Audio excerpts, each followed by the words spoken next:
TFIDC Telangana urban finance infrastructure development corporation ఏదైతుందో వీళ్ళు మున్సిపాలిటీలకు tender చేపట్టేటువంటి ఒక నిధుల నుండి 15.62 కోట్లు నిర్మాణం చేపట్టబడే అవకాశం ఉన్నటువంటి ఒక రోడ్లే కానీ వివిధ వార్డులలో నిర్మాణాలకు సంబంధించిన ప్రతిపాదనలు చేపట్టబడి వీళ్ళ మంజూరు పొందిన తదుపరి వాస్తవంగా ఈ నిర్మాణం చేపట్టబడే పనులన్నీ కూడా వర్క్ వారీగా చేపట్టబడ్డట్టయితే స్థానిక కాంట్రాక్టర్లకు అందరికీ కూడా అవకాశం లభిస్తుంది. పనుల నాణ్యత పట్ల కూడా ఏదైతుందో గమనించేటువంటి అవకాశం ఉంటుందనే భావనతో నేను గతంలో ఒక లేఖ కూడా రాయడం అంటే వారు ఏదైతుందో మొత్తం ఇవన్నీ ఒక సింగిల్ ప్యాకేజీగా రూపొందించి కేవలం ఒక 15% నిర్మాణ పనులు బీటీ కాంపోనెంట్ గా రూపొందించి 85% ఆఫ్ ది వర్క్స్ ఏదైతున్నదో ఇన్వాల్వ్డ్ వర్క్స్ 85%, కేవలం 15% ఏదైతే బీటీ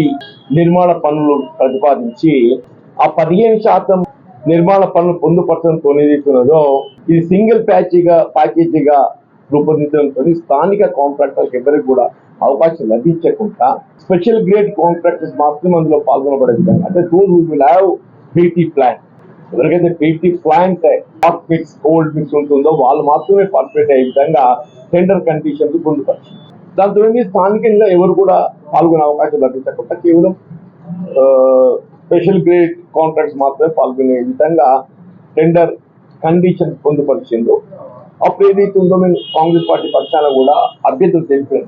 ఈ సింగిల్ ప్యాకేజీ కంటే విడిగా పనులు టెండర్ పిలవగలిగినట్టయితే స్థానిక కాంట్రాక్టర్ అవకాశం లభిస్తుంది, పనులు కూడా మనకు నాణ్యత క్రమంగా చేపట్టే అవకాశం ఉంటుంది అనేటువంటి ఒక భావన వ్యక్తం చేయడం. సరే, మా విజ్ఞప్తిని విస్మరించి సింగిల్ ప్యాకేజీగా టెండర్ పిలిచినప్పుడు ఏదైతుందో సరే వాట్ ఎవర్ ఇట్ ఈస్ అందులో లోయెస్ట్ బిడ్డర్ ఎవరుంటే ఆ లోయెస్ట్ బిడ్డర్ను ఐడెంటిఫై చేసి ఆ లోయెస్ట్ బిడ్డర్ దానికి సంబంధించిన టెండర్ ఫార్మాలిటీస్ ఏముంటాయి, బ్యాంక్ గ్యారంటీసే కానీ అగ్రిమెంట్ ఫార్మాలిటీస్ కన్క్లూడ్ చేయబడ్డ తదుపరి ఆ కాంట్రాక్టర్ వర్క్ ఆర్డర్ ఇవ్వడం. అగ్రిమెంట్ ఫార్మాలిటీస్ కన్క్లూడ్ చేయబడ్డ తదుపరి ఆ కాంట్రాక్టర్ కు వర్క్ ఆర్డర్ ఇవ్వడం. ఇక ఆశ్చర్యకరమైన విషయం ఏంటంటే ఇంతవరకు ఆ టెండర్ ఫార్మాలిటీస్ అగ్రిమెంట్ అనేది కన్క్లూడ్ కాలేదు, ఏ విధమైన అగ్రిమెంట్ కాలేదు. వాళ్ళు ఏదైతుందో L1 గుర్తించి ఉండొచ్చు, బట్ L1 గుర్తించినంత మాత్రాన్ని ఏదైతున్నదో టెండర్ ఫార్మాలిటీస్ పూర్తి చేయబడ్డట్టు కాదు. టెండర్ ఫార్మాలిటీస్ ఎప్పుడు పూర్తి చేయబడ్డట్టు అవుతుంది, అగ్రిమెంట్ కన్క్లూడ్ అవుతానే కన్క్లూడ్ చేయబడ్డ తదుపరి వర్క్ ఆర్డర్ ఇవ్వాలి. వాళ్ళు ఆ వర్క్ ఆర్డర్ లో ఏదైతే చేపట్టే పనులు ఏ విధంగా ఉండాలి, ఏ కాంపోనెంట్ ఉండాలి, అవి ఏ విధంగా పనులు చేపట్టాలి, ఇదంతా అందులో పేర్కొంటుంది. ఇక్కడ ఏమైపోయింది, అసలు టెండర్ అగ్రిమెంటే కాలేదు, వర్క్ ఆర్డర్ లేదు. ఏ విధమైన టెండర్ అగ్రిమెంట్ లేకుండా వర్క్ ఆర్డర్ లేకుండా ఇప్పుడు నిర్మాణ పనులు ఏదైతుందో చేపట్టబడడం జరుగుతుంది. ఇది ఆశ్చర్యకరం. అంటే ఇదివరకైతే super we not upload such procedure. ఇటువంటి ప్రొసీజర్ ఏదైతుందో బహుశా మీరందరూ కూడా విద్యులు పాత్రికేయ సోదరులు కూడా దశాబ్దాల కాలం నుండి అందరూ కూడా ప్రజా జీవితంలో ఉందాం. అలా ఏ పనులు అది ఏ మేర మొత్తమైనా కానీ ఏదైతుందో దాని procedural formalities or unless tender agreement is concluded and work order is issued with the work order and components details mentioned in the work order, such works can only be taken up. ఇప్పుడు ఏది లేకుండా దాదాపు ఒక 10 వారాల పనులు అయిపోతున్నాయి లేదా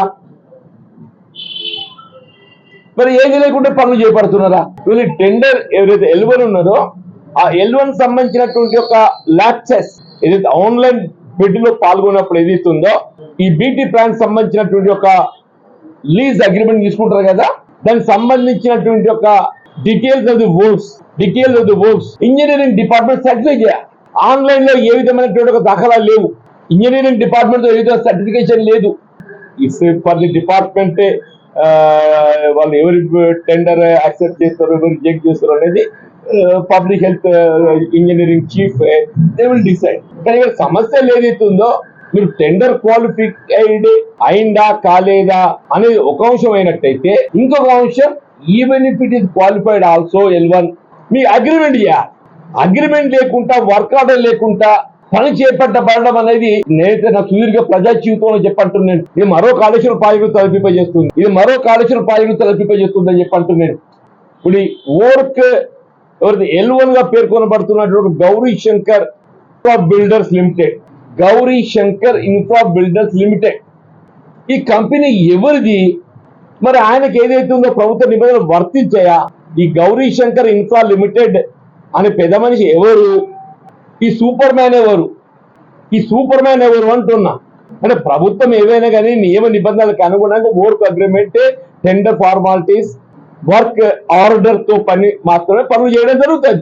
అవన్నీ ఏవి లేకుండా దాదాపు 10 వాటర్ పనులు ఇవన్నీ మొత్తం డీటెయిల్ తెప్పించింది. నేను 10 వాటర్ పనులు జరుగుతున్నాయని చెప్పి అంటున్నా.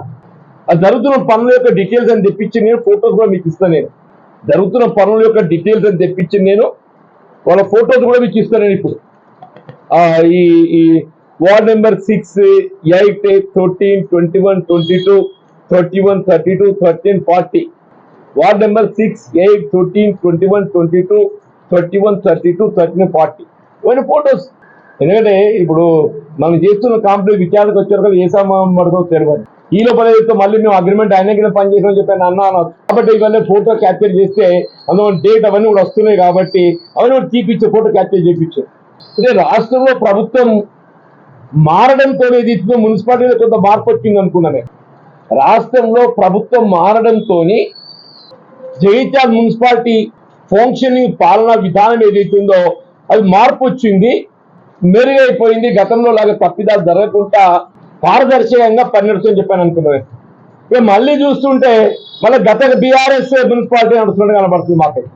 ఇక రాష్ట్రంలో ప్రభుత్వం మారినప్పటికీ మున్సిపాలిటీ ఏదైతుందో ప్రత్యేక అధికారి పాలనకు వచ్చినప్పటికీ ఇప్పుడు మున్సిపాలిటీ ప్రత్యేక అధికారి జిల్లా కలెక్టర్ గారు, మున్సిపాలిటీ ప్రత్యేక అధికారి జిల్లా కలెక్టర్ గారు, జిల్లా కలెక్టర్ గారి అధీనంలో ఉన్నట్టుగా మున్సిపాలిటీ కొంత పారదర్శకతతో ఏ విధమైన అవకతవకలకు అవకాశం లేకుండా నియమ నిబంధనలకు అనుగుణంగా పనులు చేపడతామని చెప్పి ఎవరైనా భావిస్తామని చెప్పి అంటున్నా. కానీ ఇవ్వాలని కూడా మళ్ళీ గత ప్రభుత్వం పనిచేస్తున్నట్టు కనబడుతుంది మున్సిపాలిటీ. వాళ్ళకి అదే బీఆర్ఎస్ రాజ్యం నడుస్తున్నట్టు కనబడుతుంది అంటుంది. జిల్లా కలెక్టర్ గారు ఏదైతున్నదో ఇవన్నీ కూడా గౌరవ ముఖ్యమంత్రి గారి దృష్టికి తీసుకెళ్తూ జరుగుతుంది. గౌరవ ముఖ్యమంత్రి గారు ఏదైతుందో ప్రత్యేకంగా ఒక విజిలెన్స్ డిపార్ట్మెంట్ తోని మరి పరిశీలించారు. దాని క్వాలిఫైడ్ ఏదైతే ఉన్నదో దాన్ని ఏ మేరకు క్వాలిఫై అయినప్పటికీ ఒకవేళ క్వాలిఫై అయినా కానీ ఏదైతుందో ఇంజనీరింగ్ చీఫ్ పబ్లిక్ హెల్త్ స్పందిస్తారా, మున్సిపల్ కమిషనర్ గారు స్పందిస్తారా, ఎవరు స్పందిస్తారు? అసలు మీరు నిజంగానే అగ్రిమెంట్ అయినట్టయితే అగ్రిమెంట్ పేపర్స్ ఏదైతున్నదో మీడియా ముందు ప్రవేశపెట్టి, ఒకవేళ అగ్రిమెంట్ అయినట్టయితే వర్క్ ఆర్డర్ అని ఇచ్చిండ్రు, అగ్రిమెంట్ అయినట్టయితే అగ్రిమెంట్ అయినట్టయితే వర్క్ ఆర్డర్ అని ఇచ్చిండ్రు, the details of the work order. మీరు అసలు అగ్రిమెంట్ అయిందా కాలేదా, వర్క్ ఆర్డర్ ఇచ్చిందా ఇయ్యలేదా? ఈ గౌరీ శంకర్ ఇన్ఫ్రా బిల్డర్ ఏదైతున్నదో మరి ఆయనకి ఏదైతుందో మరి పబ్లిక్ హెల్త్ అమలు చేసేటువంటి నియమ నిబంధనలు వర్తించాయా, ఆయనకు ప్రత్యేకంగా ఏమైనా ఎగ్జామ్షన్ ఇచ్చిందా? ఈ గౌరీ శంకర్ ఇన్ఫ్రా బిల్డర్స్ ఏదైతున్నదో ఆయనకి నియమ నిబంధనలు వర్తించకుండా ఆయన ప్రత్యేకంగా మన అధికారాలు దారదత్తం చేసిందా మున్సిపాలిటీ పబ్లిక్ హెల్త్? ఇవాళ రేవంత్ రెడ్డి గారి నాయకత్వంలో ఏదైతున్నదో పారదర్శకంగా ఒక నీతి నిజాయితీతో క్రమబద్ధంగా నియమ నిబంధనలకు అనుగుణంగా పనిచేస్తుంటే మరి జగిత్యాల ఏదైతుందో దానికి భిన్నంగా మరి అదే దారిలో పాత దారిలోనే గత బీఆర్ఎస్ ప్రభుత్వ దారిలోనే మేము పయనిస్తాం. ఇది ఎక్కడ ఆనవాయితయ్యా? ప్రభుత్వం మారినంటే కూడా మీలో మార్పు రాకుండా ఎట్లా అంటారు అధికారుల లోపల?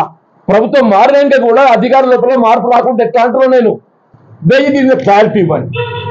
ఎందుకంటే క్లారిటీ నిజంగా అగ్రిమెంట్ కూడా పనులు చేయొచ్చు అని చెప్పానంటే క్లారిటీ మీకు ఇవ్వండి. అసలు చేయొచ్చు మరి నేను I correct my self agreement లేకుండా పనులు చేయొచ్చు అనేటువంటి ఏదైనా ఉన్నట్టయితే I correct my self. Work order లేకుండా కూడా పనులు చేయొచ్చు అనేటువంటిది ఏదైనా ఉన్నట్టయితే let it B clarified. I correct my self. నాకు నా అవగాహనతో ఏదైతుందో నేను ఇవాళ మీ ముందు ఈ వాస్తవాలు మీ ముందు పెడుతున్నాను. నాకు నా అవగాహనతో మీ ముందు పెడుతున్నాను. గౌరవ ముఖ్యమంత్రి దృష్టి కూడా తీసుకెళ్తున్నా, గౌరవ కలెక్టర్ గారి దృష్టి తీసుకెళ్తున్నా, గౌరవ ఇంజనీరింగ్ చీఫ్ పబ్లిక్ హెల్త్ దృష్టి తీసుకెళ్తున్నా. Let it be enquired. ప్రతి సంబంధిత అధికారులే కానీ ఆ Gauri Shankar infra builders contractor super man so ఆ సూపర్ మ్యాన్ అంటే సూపర్ మ్యాన్ ఇవన్నీ కొద్దిగా అతీతంగా ఉంటాడు కానీ సూపర్ మ్యాన్ ఎందుకు అనాల్సి వస్తుందంటే సూపర్ మ్యాన్ ఏదైతుందో సహజాలకు భిన్నంగా అతీతంగా ఉంటాడు కదా సూపర్ మ్యాన్. నేను అతీతంగా కనపడుతున్నాను కాబట్టి ఏదైతుందో మన సూపర్ మ్యాన్ ఎవరు, ఆ సూపర్ మ్యాన్ ఎవరు?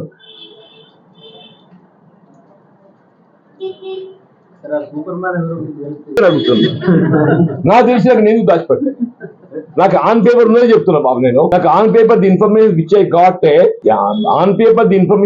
కాబట్టే నేను ముందు పెడతా. ఆ సూపర్ మ్యాన్ నాకు తెలిసినాక అది కూడా పెడతా పలానా సూపర్ మ్యాన్ అని చెప్పని. దానిలో పేరు లేదు. Gauri Shankar infra builders limited అని ఉన్నది. Gauri Shankar infra builders limited అని ఉన్నది.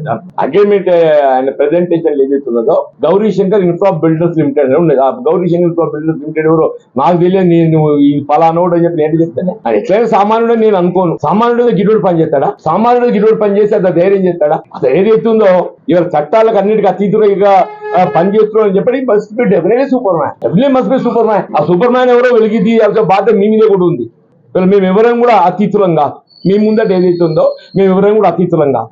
దయచేసి మాకున్న అవగాహన మేరకు మేము కొంత ప్రయత్నం చేసినాం. అందుకే నేనేమంటున్నా స్టిల్ నాకు ఎక్కడో కాడ మరి ఇటువంటిది ఏదన్నా టెండర్ అగ్రిమెంట్ లేకుండా వర్క్ ఆర్డర్ కూడా చేయడానికి ఏమన్నా స్కోప్ ఉందా నాకు తెలుస్తలేదు. మరి నాకున్న అనుభవం ఇంతవరకు అయితే అటువంటి నేను నా దృష్టి రాలేదు, గమనించలేదు. అది ఎంత చిన్న మొత్తం కానీ ఎంత పెద్ద మొత్తం కానీ ఎంత పెద్ద మొత్తం కానీ ఆన్ పేపర్ అయితే అగ్రిమెంట్ కన్క్లూడ్ కావాలి. ఆన్ పేపర్ అగ్రిమెంట్ కన్క్లూడ్ అయిన తర్వాత వర్క్ ఆర్డర్ కావాలి.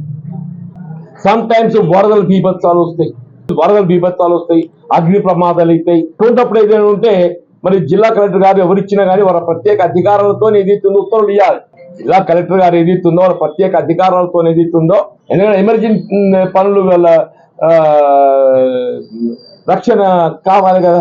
అట్లాగినేమన్నా ఇచ్చినా మరి ఆ ఫోటోస్ కాపీస్ బాబు కరెక్టే. మీకు ఎక్కడ ఎందుకు అనుమానం వస్తుంది? అనుమానం రాదు కదా. కోడ్ ఎక్కడ వచ్చింది? దానికి ఒకసారి వర్క్ అగ్రిమెంట్ అయితే ఆర్డర్ ఇచ్చేసినాక ongoing works can be proceeded also. ఒకసారి మీకు అగ్రిమెంట్ అయిపోయి వర్క్ ఆర్డర్ చేతికి వచ్చి అంటే ఇంకోటి చెప్తుంది బాబు. ఒకసారి అడ్మినిస్ట్రేటివ్ శాంక్షన్ అయితే శంకుస్థాపన చేయడము కొబ్బరికాయలు కొట్టడము వేరే అంశం. వచ్చేది రాదు, చేయొచ్చంటే వెంటే మనం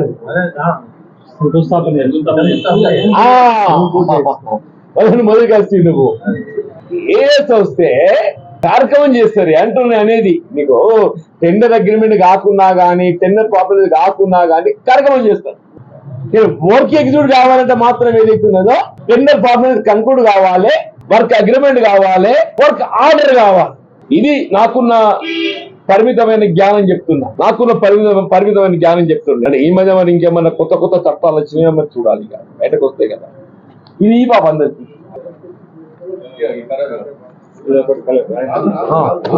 ఫోటోలు పడుతుంది.